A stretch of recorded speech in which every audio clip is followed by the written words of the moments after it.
أعوذ بالله من الشيطان الرجيم.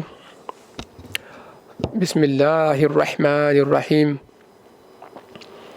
الحمد لله رب العالمين. اللهم صل على سيدنا محمد وعلى آله وأصحابه والتابعين لهم بإحسان إلى يوم الدين. بندرابي تقل يتدى الله إجولي النبي صلى الله عليه وسلم en garti ha joni e yewtere meɗen konngol l'islam, yewtere nde mbaɗeten ɗo e ayawo meɗen Pindi TV kala ñalawma aljuma so tawi oɗo saaha heedi. Hande inchallah jiɗɗen yewtude koko fate naafilaji e yoga e ɓure muɗum. Naafila sa nani woni hunde nde ganduɗa ko dewal Allah, kono noon wona ko farla e dow ma.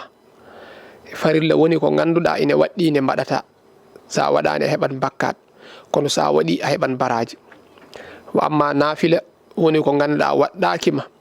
kono sa waɗi a heɓan hen baraji ha heewa. Hey, naafila noon ñawore mum koko yiɗa sa waɗi ene yiɗa ene moƴƴi ene nafma,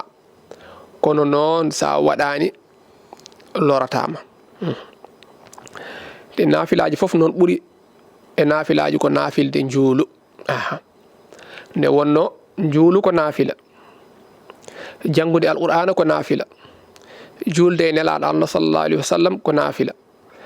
wadde astaghfirullah ko naafila, wadde la ilaha illallah ji kewɗi ko naafila, subhanallahi ko naafila, alhamdulillahi ko naafila, allahu akbar e gueɗe nandude hen ha sadakuji, hokkirde sadaka ha ko nandi hen foof. Kono naafileji e njuulu kadi ɓuri hewde baraji. Ina jeeya e naafileji ɗi e ɓure muɗum. Ummu Habib o haali hadis mo ganduɗa Muslim addimo, o wi wonde nelaɗo Allah sallallahu alaihi wasallam wi ma min abdin muslimin yusalli lillahi kulla yawmin 12 rak'atan tadawwan ghayra faridatan illa bana Allahu lahu baytan fil janna. O wi kanko Ummu Habib o haali hadis mo ganduɗa Muslim yaltinimo to sahih muɗum. O wi wonde nelaɗo Allah sallallahu alaihi wasallam wi ala e maccuɗo Allah goto gowɗinɗo Allah mo ine juula e kala ñalawma o juula hen darɗe 12 ɗi ganduɗa wona farilla. Eyyi taw o waɗiri ɗum ko gattal woni waɗiri ɗum tan saabu faggitade baraji, kono wona ne waɗɗima. So wona Allah mahanamo galle to nder aljanna. Ari e siha kadi mo ganduɗa ko sayyidatuna Aisha radiyallahu anha haali ɗum, hadis mo ganduɗa Tirmisi yaltini hadis o. O wi wonde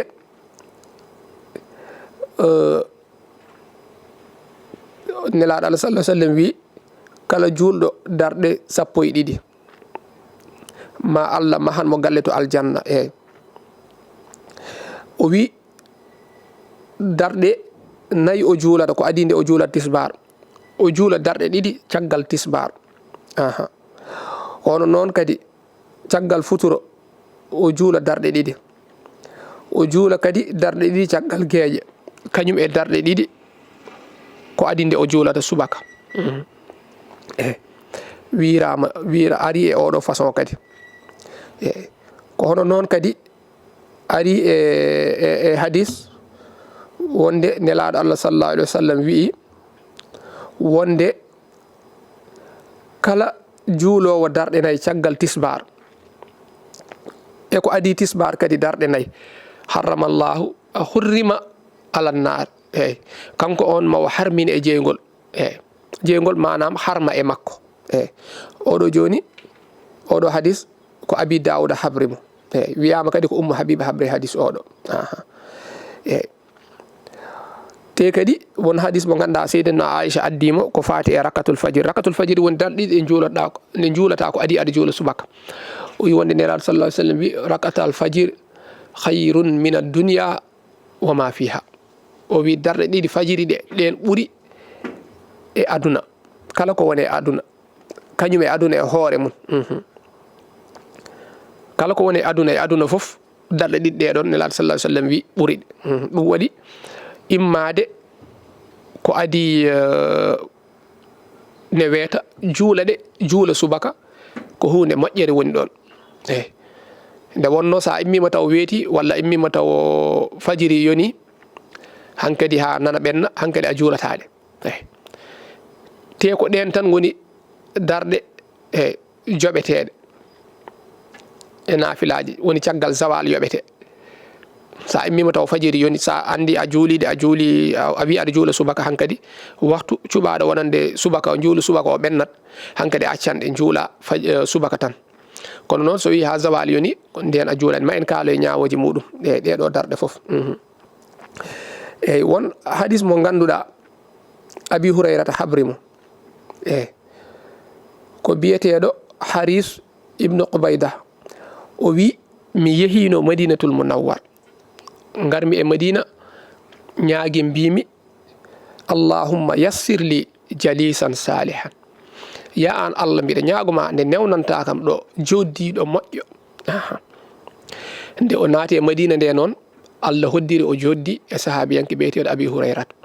radiallahu anhu on saaha e yewtere mabɓe o wi abi hurayrat min de mi ñaguinoma allah nde naata garami e wuuro he ñaguinoma allah yo allah newnanam yo allah arsiginam joddiɗo moƴƴo beele mi heɓay oɗon ko on nanno e nelaɗo allah sallallahu alaihi wasallam ɗum ɗo joni sa nani ɗum ne wawi taw ko caggal nelaɗo allah sallallahu alaihi wasallam e ɗum foti wonde eyyi saabu sikki ala so tawi ko saaha nelaɗo wonno kam o ñagoto ko yo allah joƴƴidinmo e nelaɗo sallallahu alaihi wasallam eyyi nden nde o haali ɗum de abi hurayrata wimo wonde mi nani nelaɗo allah sallallahu alaihi wasallam ina wiya inna awwal ma yuhasabu bihi al abdu yawma al qiyamati min amalihi as-salatu fa in salahat faqad aflaha wa anjaha wa in fasadat faqad khaba wa khasira fa in taqasa min faridatihi shay'un qala ar-rabb azza wa jalla unzuru hal li abdi min tadawwu'in fayukammalu biha man taqasa min al-faridati summa yakunu sa'iru amalihi ala zalika on sa abi hurayrata wimo mi nanino nelaɗo allah sallallahu alaihi wasallam ene wiya wonde hunde adinde aɗotonde janggo ñalawma darge ñaweede e maccuɗo allah o woni juulu makko neɗɗo maccuɗo allah o ko juulu makko adote ñaweede ñalawma darge so tawi juulu ngu feewi selli on saha feewi selli o malama so tawi juulu ngu noon ko ne ussi hey ne lohi walla ko heewi fewani hen on saha allah azza wa jalla wiya malaikaji ɗi eyyi taw kanko allah kanko ɓuuri andude ko haalata ko o wiya malaikaji ɗi unzuru li abdi darani maccuɗo am o est ce que omo jogui e naafilaji est ce que wonko rewi kam taw mi farlano e dow makko omo waɗiri ɗum tan saabu darde baraji eyyi ndaare so tawi omo jogui naafilaji ɗi o waɗanno ƴetton e naafilaji ɗi timmininorɗi farillaji makko ɗi eyyi on saaha malikaji ɗi ndaara naafilaji timmina farillaji ɗi o wi kadi ko hono ni summa yakunu sa'idu amalihi ala zalika on saha dennagal golle makko korkaji makko waɗire noon wi so tawi korkaji farila ɗi timmani on saha ɓe ndaara korkaji naafila ɗi o horanno timmine walla sadaquji ɗi o waɗanno walla ko nandi hen so tawi asagal makko kadi hono noon ɗum waɗi wasde hadde e farilla o tan ko hunde joguinde nafoore no fewi farilla jorɗo kostan ala ko ɓeydata hen ko ganduɗa waɗɗakima ɗum waɗi ko hunde nde ganduɗa ine foti wattede haqqille no fewi julɗo o saaha mo joguiɗo o e cellal makko yo waɗ hen naafilaji ɗi ganduɗa janggo ine ballamo so tawi farillaji makko ngakki naafilaji ɗi timmina ɗum eyyi ɗiɗon nawafilaji noon jeɗɗen haalde hen naafilaji ko fati e juulu so tawi ko naafilaji juulu tengtuɗi ɗi ene yaha ha sappo ko adi foof woni naafilde ko adi tisbar darɗe nayi ma walla darɗe ɗiɗi darɗe ɗiɗi ɓuri famɗude e naafila ina yona kono noon wadde darɗe nayi ina moƴƴi ina addama heɓde ɓure ɗe nelaɗo sallallahu alaihi wasallam haali hen ɗe caggal tisbar kadi juula ɗon kadi darɗe nayi ko adi takkosan juula ɗon darɗe nayi caggal juulu takkosan ha e futuro ha nangue muta naafilitake ɗon neɗɗo ina haɗa julde ɗon caggal julde subaka ha nangue fuɗa ha nangue ɓamto fodde gawal woni ko almami jogoto so tawi ne hutbina ko foti noon ha nangue fuɗa fodde noon hankkadi nafletake so nangue fuɗi noon ha foti noon hankkadi nafile dagima wadde ko adi takkosan juula darɗe nayi caggal futuro juula darɗe jeegom ɓuuri moƴƴude kono sa juuli hay darɗe ɗiɗi ina yona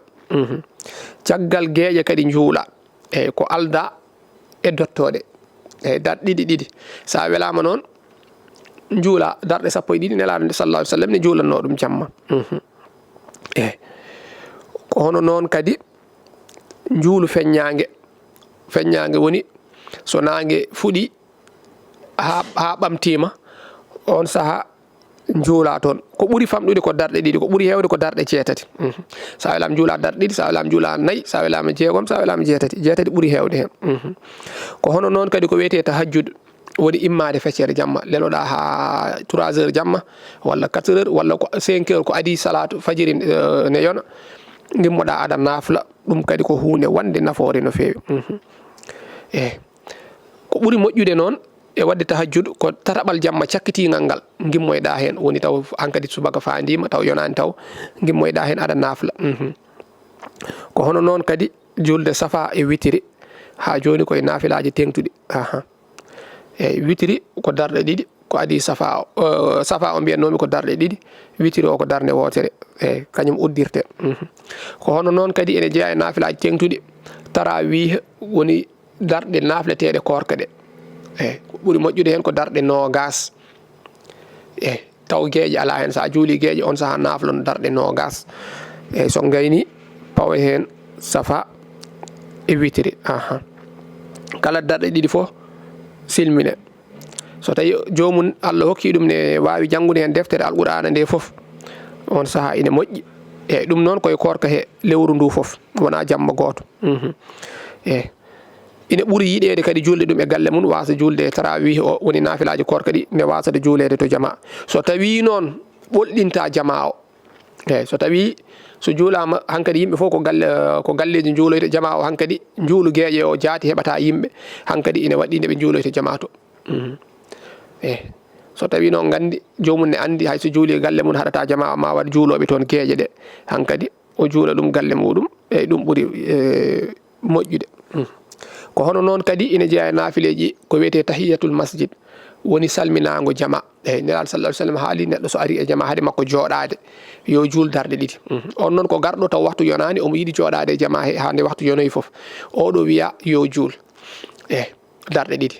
kono sa ari taw waktu ne yoni hankkadi a naflata sa ari aɗa ari julde takkosan waktu takkosan heddi seeɗa kono a juulani tisbar saɗa yoɓa tisbar o walla aɗa juula tisbar o hankkadi ine wawi lomtade darɗe ɗiɗi ɗe ɗum ko jooɗotoɗo o wi ko adi nde neɗɗo jooɗoto so hoddirama neɗɗo ari joɗima ha gasi ha joni darɗe fataki on wawi immade o juula darɗe ɗe ɗum noon kadi sa nani ɗum ko yo taw ko waktu mo ganduɗa juulu ine daganimo taw wona caggal takkosan hakkude takkosan e futuro o naati e jama o juulata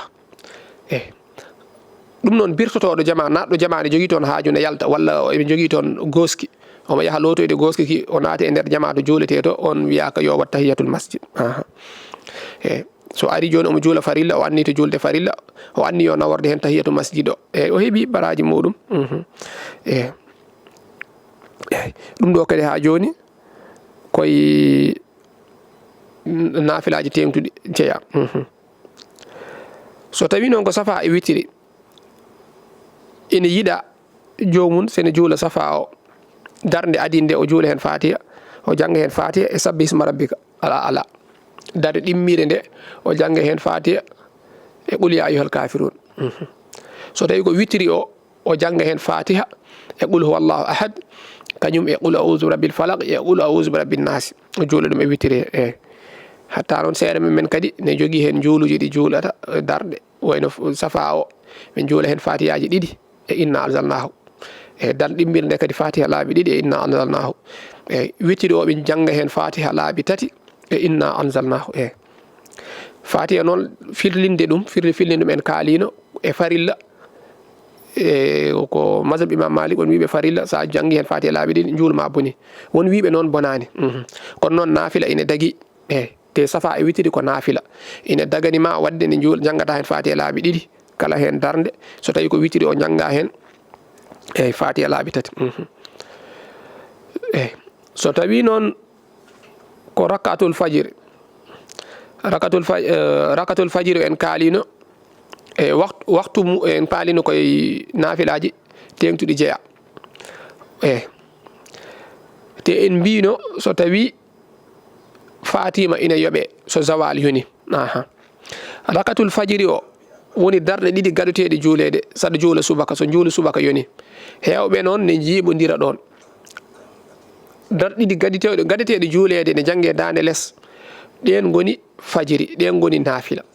darɗe ɗiɗi cakkitiɗɗe ɗen goni subaka ɗen goni farilla o ɗen jangete dande dow wonande gorko ɗiɗi gaɗiɗe ɗe fajiri ɗe noon ko ɗen goni ɗe kalaten koye nafilaji ɓurɗi tengtude jeeya te kadi ko derɗaɗi sa nani ko rerɗa woni ko sunna wona farilla kono noon ine tengti kanƴe noon ine jange hen ko adi foof ine anniye keeriɗo jogui nde wonno dennagal nafilaji a anni to nafilde tan kono kanƴe anni to julde rakatul fajiri aɗa wawi anniyade tottude sunna rakatul fajiri aɗa anni ñemtinde nelaɗo Allah sallllahu alayhi wa sallam ine ɓuuri yiɗede hen janngude fatiha ɓolo so mazhab imam malik janngude hen fatiha ɓolo ɓuuri yiɗede saabu Aisha haalino o wi nelaɗo sallallahu alayhi wa sallam ene juulanno darɗe ɗiɗi koytuɗe ko adi nde o juulata subaka o wi eɗe koyta hawo namdo est ce que oɗo kam heeɓi janngude fatiha ha timmi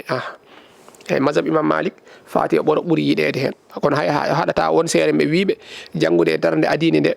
fatiha qul ya ayyuhal kafiruna darde ɗimmire nde jangga hen fatiha e qul wallahu ahad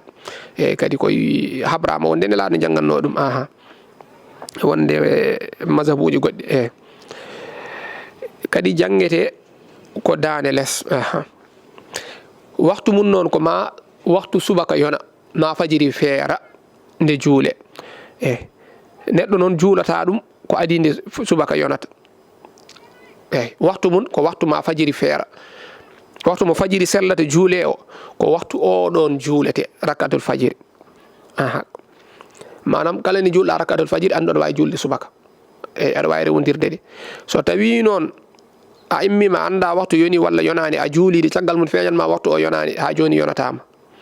a heɓani ɗi so tawi noon a eɓɓi a ala montor kono a eɓɓi a jaggi wonde waktu mum yoni a juuli caggal mum feeñanma wonde nde kabbirta nde taw yonani a filloto so tawi feeñanima nde kabbirta nde yoni hankadi ha joni a fillota ko ɗum ko ɗeɗo goni rakatul fajiri so tawi subaka yoni walla pinɗo nangue ne fuɗi oɗo juulatade o juulata ko subaka tan walla a immima kono fuɗɗima leerde fajiri feeri ha fuɗɗima yaynade hankadi a juulataɗe nde wonno juulu subaka so fajiri feeri ko ɗon juulu ngu fuɗɗoto waktu mum gadiɗo fuɗɗoto noon ha jalbugol ngol ha jalba ha weeta aɗa ndaara ne jalbi kono nangue fuɗani taw so nangue fuɗi woni waktu ɗimmo o gasi so fuɗɗima leerde woni waktu gadiɗo subaka o ɓenni hankadi ko waktu gantu o woni ɗon ɗon ha nangue fuɗa so nangue fuɗi tan hankadi kala juulowo subaka yo andu o woni koye yobde somo anni o anni to ko yobde o annima yobde subaka so tawi o fini taw fajiri feeri o andi somo juula so wi omo juula darɗe fajiri gadiɗe ɗe ha gasa o fawa hen subaka o tawata ko leeri hankadi o julta darɗe nafila fajiri ɗe o juulat tan ko subaka ɗe direct so tawi o fini ala ko haali noon pinɗo tawi nangue ne fuɗi sa fini a tawi nangue ne fuɗi hankadi a juulata fajiri o juulata tan ko subaka o hankadi walla ari e jama sa ari e jama a tawi eɓe juula subaka hankadi a juulata fajiri o hankadi force ko subaka on juulata te sa gayni a naflata a yoɓataɗi ko ma zawal yona saha mo wullu ha yoni o enen mbiyata wullu ha juulu feññangue nde puɗɗoɗa yobde no wiyeteno rakatol fajiri o so tawi noon yeehi ha zawal yoni woni waktu tisbar naati hankadi fukkima hankadi yoɓetake hay witiri ne yoɓe on saha ma en kaaloy ñawoji muɗum bandiraɓe ko ɗum ɗo woni ko gaddunɗen ko fati e nafilaji ne heddi noon ha joni ma en jokkuma en kaaloy hen e nafilaji ko heewi guila caggal futuro en walla caggal gueeƴe en walla ko adi gueeƴe foof nafilaji batteɗi hen so Allah jaaɓi so aljuma garowo sen garoyi so Allah tawni en inchallah kaalen hen wonno ko yewtere meɗen konngol l'islam ɗo e ayaw meɗen Pini TV eɗen jadanno to banggue caméra ji to musidɗo meɗen Djiby Dieng to banggue montage musidɗo meɗen Ali Fall wassalamu aleykum wa rahmatullahi wa barakatuh